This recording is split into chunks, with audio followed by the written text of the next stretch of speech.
बार बार कहा है कि मिलिटेंसी का 370 से कोई लेन देन नहीं था।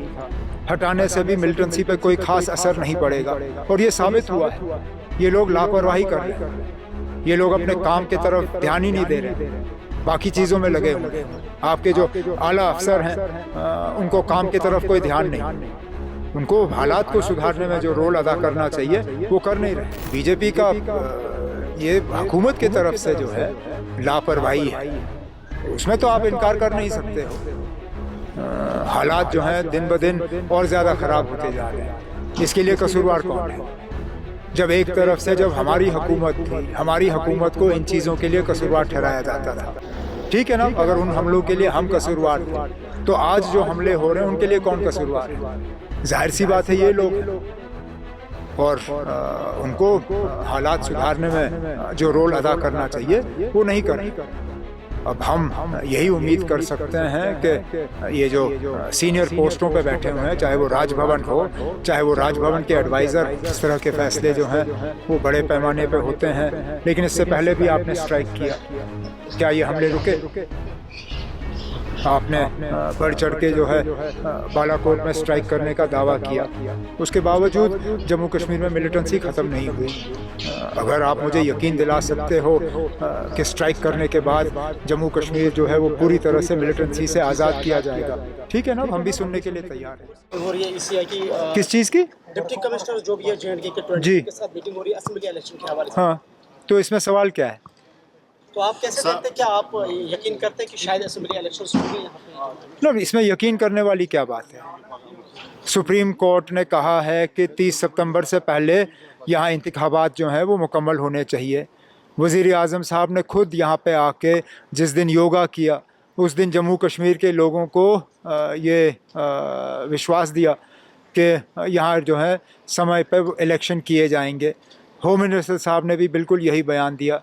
इलेक्शन कमीशन भी इलेक्शन की तैयारी कर रही है, तो इसमें अब शक की गुंजाइश कहाँ पर है? उमर साहब, जम्मू पीसफुल इलाका माना जाता था, मिलिटेंट एक्टिविटीज़ में इजाफा हो रहा है, आप देख रहे हैं कि सिचुएशन कैसी है, तो हाउ वुड यू रिएक्ट? मतलब ये सवाल आप बीजेपी से करिए ना। जो लोग 370 के यहाँ से उड़ाने के बाद ये दावा कर रहे थे कि सारी मिलिटेंसी 370 के साथ जुड़ी हुई है और इसको हटाने के बाद जो है जम्मू कश्मीर जो है पूरी तरह से यहाँ पे अमन छाया रहेगा, ये सवाल आप उनसे करिए। हमने बार बार कहा है कि मिलिटेंसी का 370 से कोई लेन देन नहीं था। हटाने से भी मिलिटेंसी पे कोई ख़ास असर नहीं पड़ेगा और ये साबित हुआ है।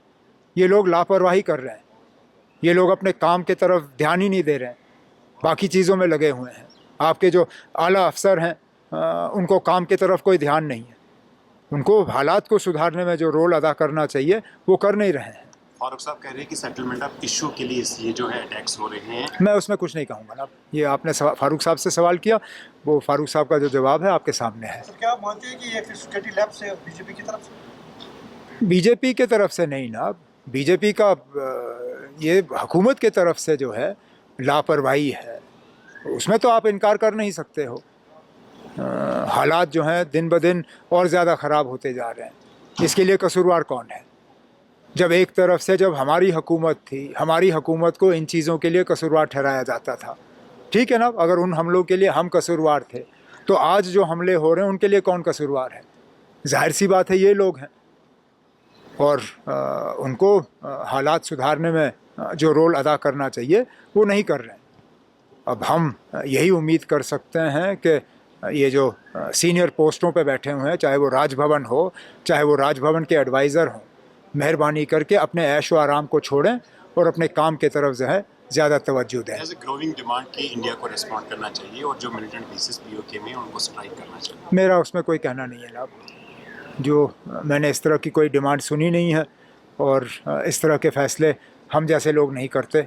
इस तरह के फ़ैसले जो हैं वो बड़े पैमाने पे होते हैं। लेकिन इससे पहले भी आपने स्ट्राइक किया, क्या ये हमले रुके?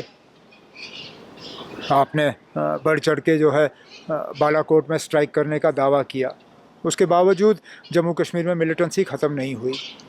अगर आप मुझे यकीन दिला सकते हो कि स्ट्राइक करने के बाद जम्मू कश्मीर जो है वो पूरी तरह से मिलिटेंसी से आज़ाद किया जाएगा, ठीक है ना, हम भी सुनने के लिए तैयार हैं। उमर साहब, जैसे कि आपने कहा कि इलेक्शन कमीशन जम्मू कश्मीर में असेंबली इलेक्शन की तैयारी में मसरूफ़ है, दूसरी जानब जम्मू में मिलिटेंट के अटैक्स हो रहे हैं, तो कोई एप्रीहेंशन है आपका कि मुझे कोई अप्रहेंशन नहीं है। अगर हमारे होम मिनिस्टर और प्राइम मिनिस्टर जो हैं वो इन ताकतों के सामने झुकने के लिए तैयार नहीं हैं तो फिर वक्त पे इलेक्शन होंगे।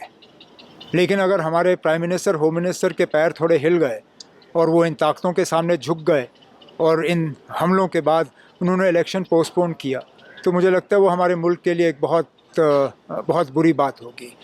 ये हमले अगर किए जा रहे हैं इलेक्शन पोस्टपोन करने के लिए, तो फिर मैं तो यही उम्मीद करूँगा कि हम इन ताकतों को कामयाब होने नहीं देंगे। लेकिन अगर हमारी जो केंद्रीय सतह पे लीडरशिप है, अगर वो इन ताकतों के सामने झुकना चाहेगी तो ये फ़ैसला उनका होगा। ओके।